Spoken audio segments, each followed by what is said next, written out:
The results of 6.6 that we talked about earlier has many applications. We will look at some of them here. Suppose we are given the equation of a rotated ellipse. So this is the equation ax squared 2bxy plus cy squared plus d. These coefficients are given to us a, b, c, d. Can we find the equation for the unrotated ellipse? One approach to this problem is like this. If we can find x is x prime and y prime, so that to the new axis x prime and y prime, the ellipse looks unrotated, then we are done. The unrotated ellipse will be of this form: a prime x prime square plus b prime y prime square equal to c prime. So we are trying to do is this. From this equation, we would like to use a coordinate so that it becomes this. We would like to find a new set of bases that will allow us to convert an equation that has cross term, xy cross term, to an equation that does not have cross terms. We are talking about symmetric matrices, right? So let's try to convert the equation, the form ax squared plus 2bxy plus a cy squared into a matrix vector product form like this. We can verify it here. We have x squared y and then ax plus by, bx plus cy. So this becomes ax squared plus bxy plus bxy plus cy squared. So it's the same form as here. And this will bring us the form, that's what we say quadratic form, B transpose AV, and this A matrix here is symmetric. Because A is symmetric, so it can be written as form PDP transpose, D is diagonal and P is orthogonal. But we also know every 2 by 2 orthogonal matrix is a rotation matrix, so we can write P in this form. Let's use the diagonalization result of A, PDP invert, PDP transpose, and this is P transpose V, this two term, and this is also P transpose V, but with a transpose. Let's call this P transpose V a vector. We call it V prime. This is V prime. V prime, say the elements are x prime and y prime. Then this is V transpose AV becomes V prime transpose, and D and the V prime. And remember, D is diagonal matrix, so this becomes D1 V1 prime square plus D2 V2 prime square. We are talking about symmetric matrices, so let's convert this into matrices and vectors.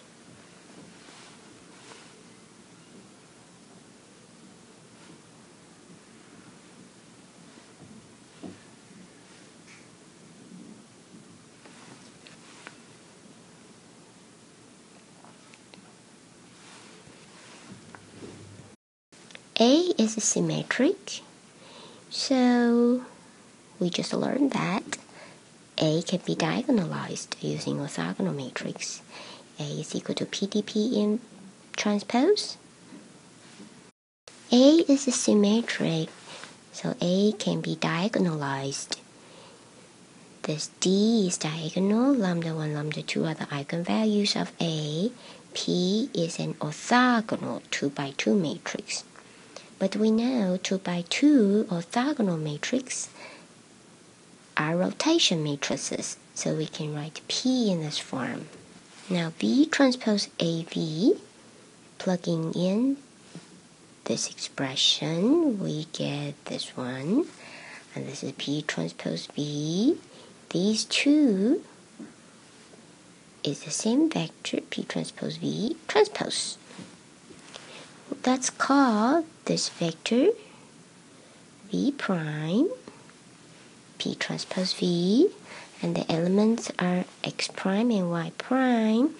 Then V transpose AV is V prime transpose D V prime, and the right hand side is so much easier to understand and to write down. Because D is a diagonal matrix, we get lambda 1 X prime square plus lambda 2 Y prime square.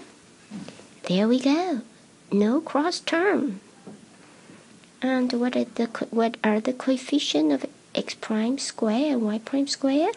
They are precisely the eigenvalues of A. For example, suppose we are given a rotated ellipse. This is the equation, and we would like to find the equation of the unrotated ellipse.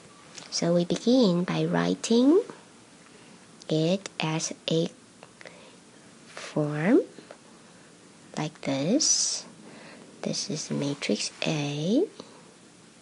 Here, the coefficient 13 goes here, 13 goes here, minus 5 is minus 5 here, minus 5 here. And we know the equation of the unrotated ellipse has to do with the eigenvalues of A.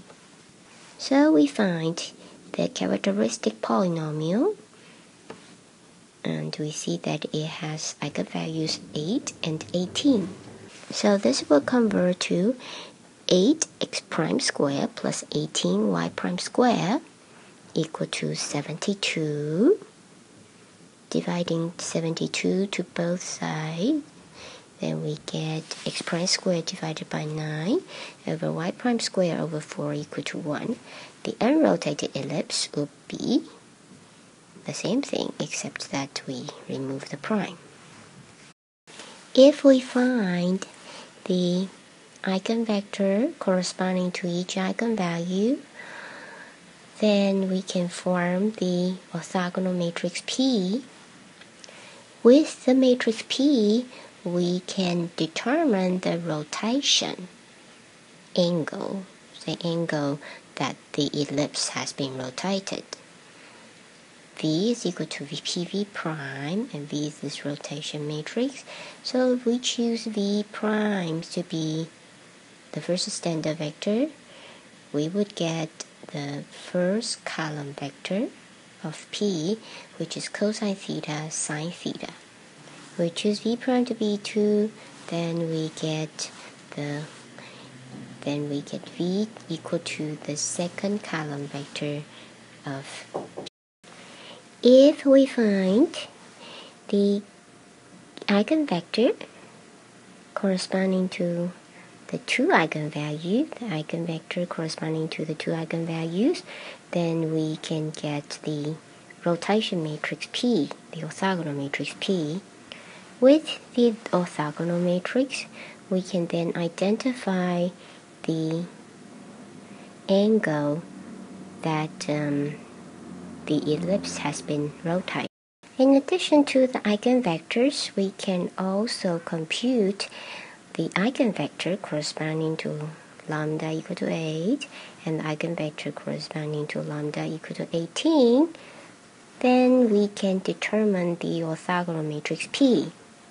From the orthogonal matrix, we can determine the angle the ellipse has been rotated, because we know V is equal to P V prime, and then this. So now if V prime is the first standard vector, B will become P1, and that will be the basis vector P1, and when V prime is equal to E2, V is the second vector P2, the second basis vector for the new coordinate. And from these basis vectors, we can determine the angle, the rotation angle. By calculating the angle between the basis vector and the x-axis, we can determine what theta is.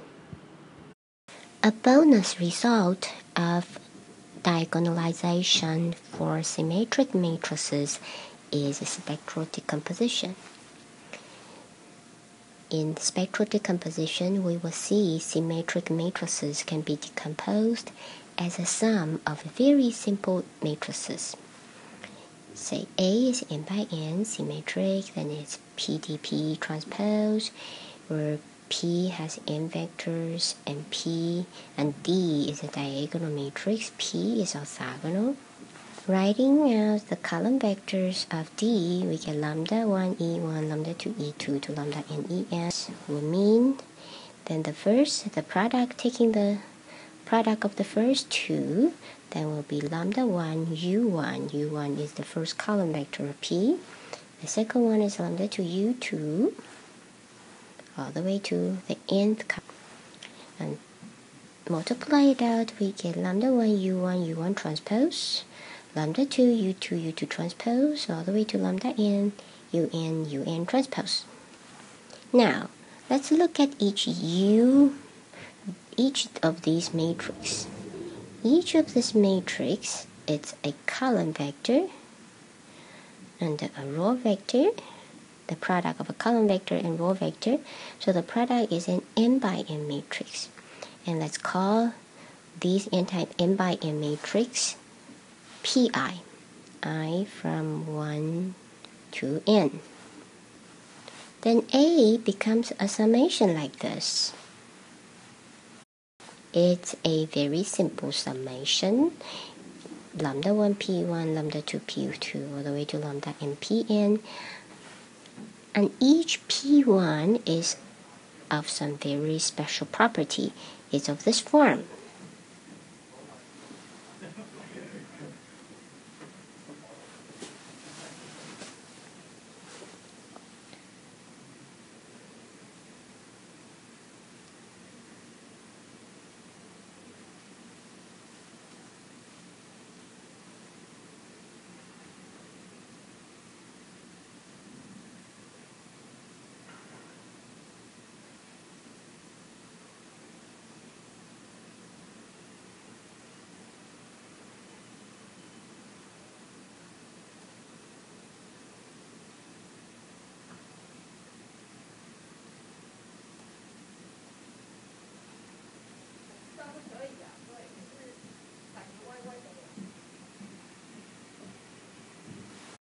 First of all, is Pi a symmetric matrix? Well, we can write down Pi transpose, it's UI transpose, transpose, and then we get UI transpose. So we get back Pi again. So indeed, this is a symmetric matrix. What would be the rank of Pi? It's the product of a column vector and the row vector, so it really has rank equal to 1, isn't it? As an example, suppose UI is ABC, n equal to 3 example, then UI transpose will be UI and ABC. This becomes AUI, BUI, CUI. So, the rank of this matrix is only 1. The product of Pi, Pj also have some property. By definition, this is UI transpose, UJ transpose. Then what is this? Let's consider the case that I is not the same as J. And remember, these UI vectors are orthogonal, so this is actually 0 when I is not equal to j. So the product will be 0. How about the case that I is the same as j? These are also normal vectors, right? So each is a unit vector, then these two will become just 1. So for the case I is not equal to j, this is 0. When I is equal to j, these two goes away, and we are left with the UI transpose, and we are back to pi again. A question: is pi an orthogonal projection matrix? Remember, this is the definition of pi. Is it an orthogonal projection matrix? Pause and think about this. It is an orthogonal projection matrix, isn't it? And what is the subspace for which it's an orthogonal is an OP matrix? This is the subspace. It's an OP matrix for the span of UI. Now that we know it's an orthogonal projection matrix, what is PIUI? If a vector is already in the subspace and we project it to that subspace again, we get the same vector again. Of course, we can also verify this by multiplying, by writing out the definition of pi and ui, and then we get ui again. Okay, now how about piuj? What would be piuj? These ui vectors are also normal vectors, right? So uj should fall into the orthogonal complement of ui subspace if I is not equal to j. So what is piuj? uj is in the orthogonal complement of ui, and now we are computing the orthogonal projection of uj on the subspace spanned by ui. So we get a 0. We get the 0 vector. And again, we can also verify this by writing out the pi matrix and uj, and then use the property that they are orthogonal. I get 0. Theorem 6.16 is a summary of what we have just discussed. A is n by n symmetric, and u1 to un is an orthogonal basis for un, for Rn, and this basis consists of eigenvectors of A. Then we can find symmetric matrices P1 to Pn, so that A is a summation like this one. Each of these P matrix has a rank equal to 1, and the PI is the same as PI again, and PIPJ is 0 matrix, and the PIUI is the UI vector again, and PIUJ would be the 0 vector. An application of a spectral decomposition is a spectral approximation. A is n by n symmetric. Suppose we would like to transmit A to a receiver. So we would like to tell a receiver, probably at a different location, what A matrix is. So we would need to tell the receiver the coefficients of A, the entries of A. And how many coefficients or how many numbers do we need to send out so that the receiver knows the whole matrix? So the transmitter will send out the entries of A to the receiver so that the receiver knows what A matrix is. We know an n by n matrix it has n rows and n column, so it has n square entries. This is the case for an arbitrary matrix, but we know more about A, right? We know there's a diagonal here, and then the upper half and the lower half are symmetric. So if we know this side, we know the other side. The diagonal has n entries. There are n entries on the diagonal, and for this triangle, we would have n squared minus n for these two triangles together, but now we only need one triangle, so let's divide it by 2. So the transmitter needs to send out n plus n squared minus n over 2 coefficients. This is equal to half n and the n plus 1. Half n plus 1. So far, we have not really talked about spectral approximation yet. Let's use one example to see this. A is a symmetry. We can write it in PD, P transpose. And in this example, D, a 4x4 diagonal matrix n equal to 4, have 10.1, 10 to the minus third, 10 to the minus 5 on the diagonal. Using spectral decomposition, we can write A as 10p1, 0.1 p2, 10 to the minus 3 p3, and 10 to the minus 5 p4. And we can see the other would be considerably smaller than the first.